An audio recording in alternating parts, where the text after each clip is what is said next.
Pai do Senhor a todos, amém? Pastor, equipe.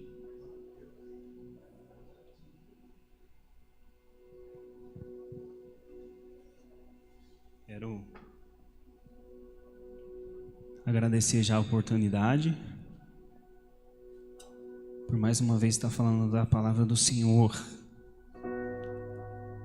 Gostou do R, né? Eu queria que você abrisse sua Bíblia no livro de Filemão.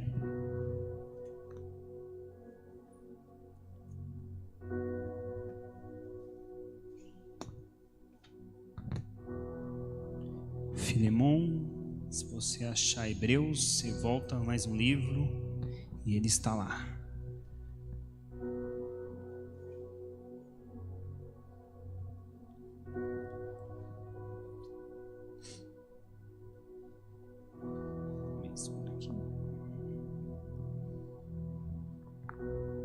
Livro de Filemão é um livro escrito por Paulo. E Deus colocou essa passagem em meu coração, Neto. É uma folha só, o livro dele. E a história é muito curta, né? Só que a mensagem ela é muito grande. É aquilo que falam, né? Não julga a capa não julga o livro pela capa. Não é porque a mensagem é pequena, não é porque a história é pequena que a mensagem vai ser pequena, né? Até porque quem escreveu foi Paulo, e a gente pode esperar sempre alguma coisa de Paulo. No livro de Filemão, no versículo 8, vai dizer assim: por isso mesmo tenho em Cristo plena liberdade para mandar que você cumpra o seu dever. Prefiro fazer um apelo com base no amor. Eu, Paulo, já velho e também prisioneiro de Cristo Jesus, apelo a favor de meu filho Onésimo, que gerei enquanto estava preso. Antes ele era inútil para você, mas agora é útil, tanto para você quanto para mim. Mando-te de volta a você, como se fosse o meu próprio coração.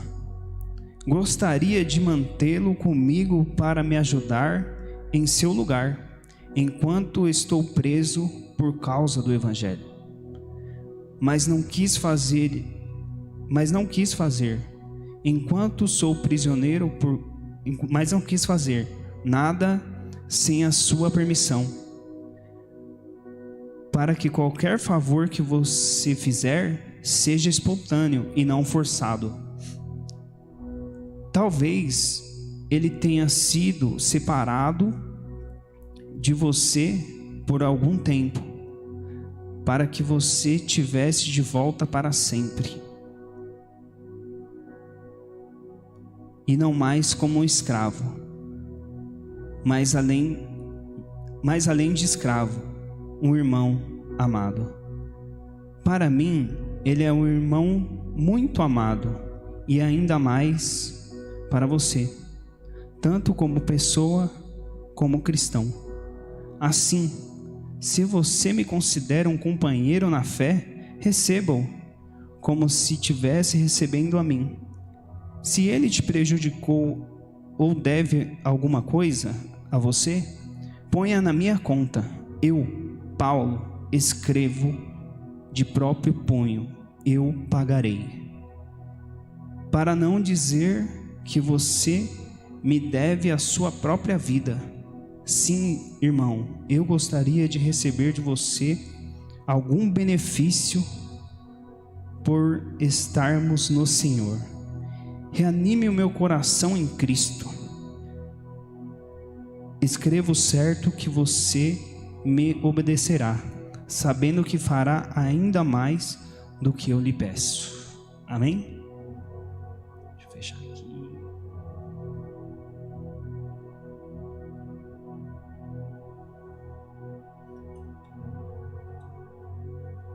Eu espero falar tudo que Deus colocou em meu coração, para que o nome do Senhor seja glorificado. Eu vim no carro aqui e falando com Deus, falando: Deus, eu tenho muita coisa, né?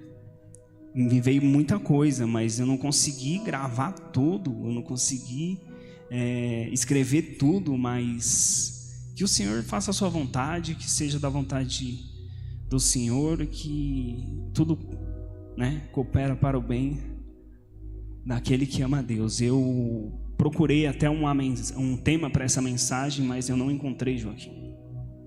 Eu não encontrei nenhum tema. E tá sem tema. Vai saindo. Eu queria colocar os 3 personagens dessa história. Vamos entender um pouco mais a história e depois eu falo o que Deus me passou. Primeiro personagem, eu queria colocar como Filemão. Filemão era um senhor, né? E eu acredito que ele, por ter escravo e tal, ele é um cara rico. E esse Filemão, ele encontrou Paulo. E Paulo, ele, praticamente trazendo para a linguagem de hoje, Natan, ele ganha Filemão para Cristo, né? E quando ele está escrevendo essa carta, você vai ver no versículo 19, que ele fala assim: para não dizer que você me deve a sua vida. Mas como assim alguém pode dever a vida dele para alguém, né? Ele fala assim, ó: eu te apresentei a vida. Antes você não vivia, e eu te apresento agora a vida. E eu acredito que esse Filemão já era um senhor e rico. E quando ele conheceu Jesus, que Paulo apresentou Jesus para ele começou a fazer cultos em sua casa. Até então, tudo tranquilo. Dele não tem muito o que falar, então eu já vou passar para Onésimo. O Onésimo e Paulo são figuras interessantes na história. Onésimo era escravo de Filemão. E certa vez, Onésimo, ele pegou e falou: cansei de ser escravo. Cansei de ser escravo, cansei dessa vida de escravo, eu vou fugir. A Bíblia não diz exatamente se ele fez alguma coisa a Filemão ou se ele roubou a Filemão. Só sei que alguma coisa ele fez a Filemão e fugiu dali. E você pode ver que para um escravo, uma pessoa que está presa, né, que serve outras pessoas, para ela sair dessa escravidão, tem que ter muita coragem. Então Onésimo, ele era muito corajoso, ele foi muito corajoso, pastor. Ele foi muito corajoso. E ele foi corajoso porque, Neto, naquela época, todos os escravos que fugiam e que eram resgatados de volta, eles eram marcados com ferro quente, eu acredito que no rosto, alguma parte do peito, para todo mundo ver que ele era um escravo fugitivo. Isso quando o senhor dele decidia matar, jogando ele numa espécie de um rio ou lago com piranhas, enfim.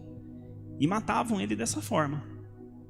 Então, para você tomar uma atitude, uma decisão dessa de sair da escravidão, você pode ter certeza que é vida ou morte.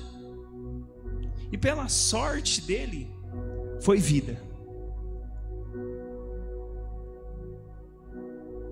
Eu vejo Onésimo como uma pessoa que não conhece a Cristo, que não tem aquela intimidade com Cristo, aquela comunhão com Cristo, que segue a Cristo.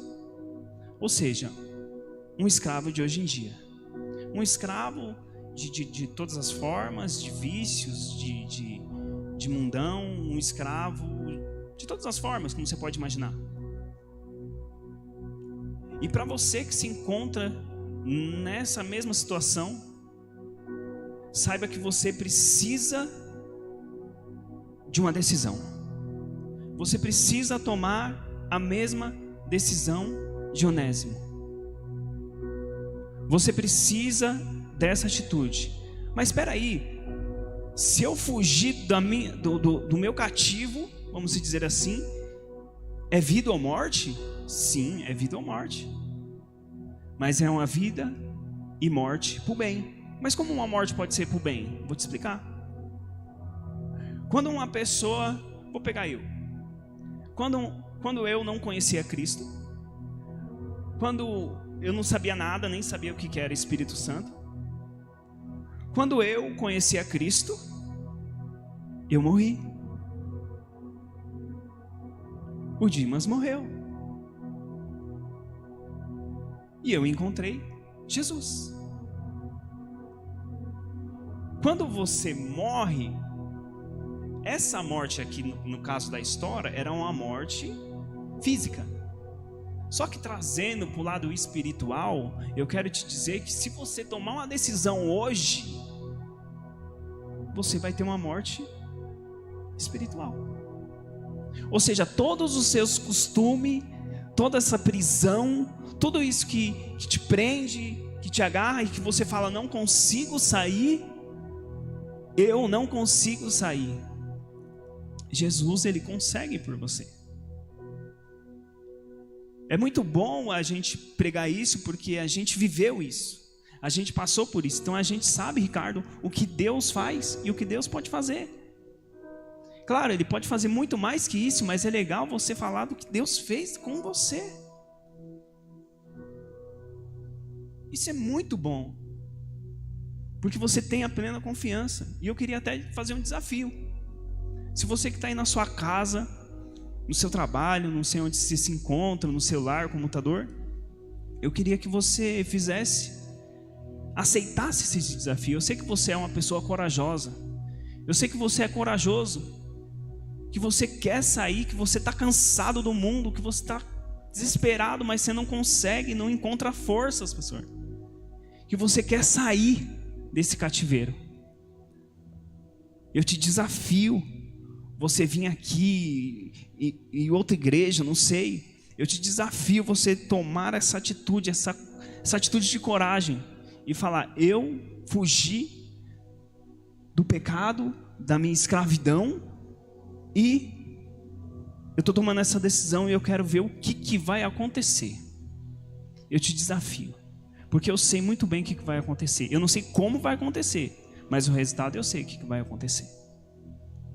Aí você fala, Dimas, mas isso aí só serve para as pessoas que estão presas em cativo, em vícios e tal? Eu falo, não. Sabe por que não? A primeira pessoa que Paulo, nessa história, que Paulo ganhou, mas não relata, foi Filemão. E como eu disse, Filemão era rico. Ou seja, você não precisa estar numa situação devastadora, Ricardo, para conhecer Jesus. Tem muitas pessoas que estão em cativo e estão muito bem de vida. Tem muitas pessoas, pastor, que está bem, está tudo ok, só que está preso em alguma coisa, que não conhece Jesus. É até uma certa ironia você falar que está bem sem Jesus, pois você não está bem sem Jesus. Só que tem pessoas piores, tem pessoas presas nas drogas e, enfim, em muitas coisas. Mas essa é a oportunidade, pastor. Eu vejo que hoje, esse tempo é a oportunidade onde que Deus está tirando do cativo, está tirando do cativeiro. Só que depende somente de uma coisa: a sua atitude corajosa. Porque tem que ter coragem, cara. Edilson, tem que ter coragem para sair. Tem que ter coragem para virar cristão.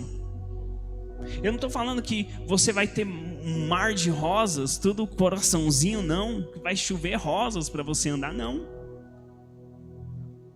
Talvez, pastor, o evangelho tem que ser pregado. Talvez você venha para cá e sua vida você olha e acha que ficou pior, né? Só que eu sei que quando a consequência de você andar com Cristo, a sua vida vai melhorar, porque onde Ele está, alguma coisa acontece. Alguma coisa acontece. Mas tem certas provas, Ricardo, que a gente passa e fala: meu Deus, se eu tivesse no mundo, eu ia resolver de outra forma, ia ficar tudo bem, tudo ok. Mas não, você vai ter que passar aí calado, porque você é uma nova criatura. Você é uma nova criatura. E você fala: nossa, como é difícil ser cristão. Nossa, como é difícil servir esse Deus. Só que tem uma diferença. Tem uma grande diferença. Você sofrer no mundo e sofrer com Deus. Aqui nós estamos falando a respeito de um... Agora não, mas já nós vamos entrar em Paulo. Ele que escreveu tudo isso aqui. Essa carta. E Paulo sofreu demais, como muitos discípulos de Jesus. A história diz que Paulo estava preso e já era velho. Amém? Eu até canto um louvor que fala muito bem disso, né? E eu me despedi dos meus pais, eu queimei minhas carroças. Está na hora de você queimar tudo, se despedir de quem que você deve se despedir e vir para Cristo. Chegou a hora do resgate. Talvez esse seja o seu tema. Chegou a hora do resgate, do seu resgate, do nosso resgate. E eu te desafio desta forma. Amém? Vamos entrar para a parte boa. Não que essa não seja. No versículo 15, está escrito assim: talvez ele tenha sido separado de você por algum tempo, para que você o tivesse de volta para sempre, não só como escravo, mas muito além disso, como um irmão amado. Nicolas, o que é interessante nesse versículo aqui é que Paulo intercede a favor de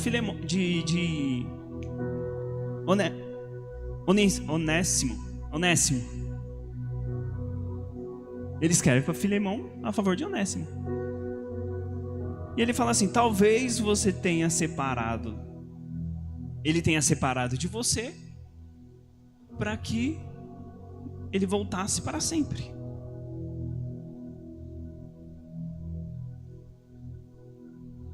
Eu paro e penso, pastor, não tem problema nenhum se separar de Cristo, sabe? Tem muita pessoa, eu já passei por isso, muita gente passou por isso. Acho que a caminhada com Deus, com Jesus é muito difícil. E às vezes você dá aquela desanimada, aquela afrouxada, aquela caída, e você fica um pouco longe de Cristo. Você acha, pelo menos, né? Você acha que fica um pouco longe. Aí você não quer ir para a igreja e tal, enfim. Só que tudo tem um trabalhar de Deus nisso, sabe? Tudo tem um trabalhar de Deus. Talvez Deus, ele te separa um pouquinho, faz esse sentimento aqui, ó, dentro de você que ele está longe, né? Tá longe, Deus está longe, Deus não me ouve, enfim, todo aquele drama, para que você volte com tudo. Talvez essa parte que você está agora, a sua entrega seja 30, 40, 75%. Só que Ele não quer 75%. Ele quer você 100%. E se for necessário, Ele vai fazer sim esse sentimento em seu... Por que eu falo sentimento? Porque Ele nunca vai sair de perto de nós.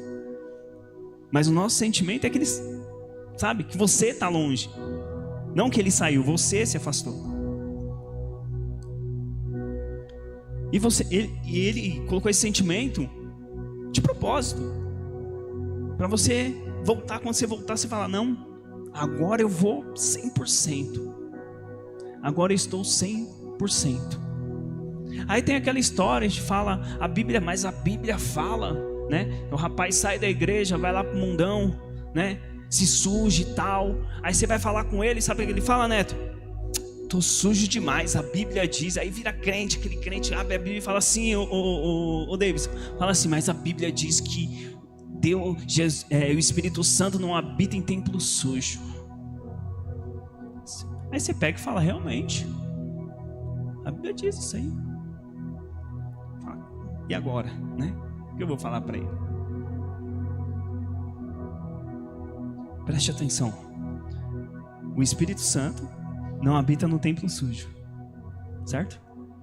Você está sujo, enfim, você acha que ele não, né? Vamos tocar dessa forma. Aí eu pego uma história na Bíblia de uma mulher considerada suja por todos. Por todos. Talvez ela se considerava suja. Você sabe de quem eu estou falando. A mulher do fluxo de sangue.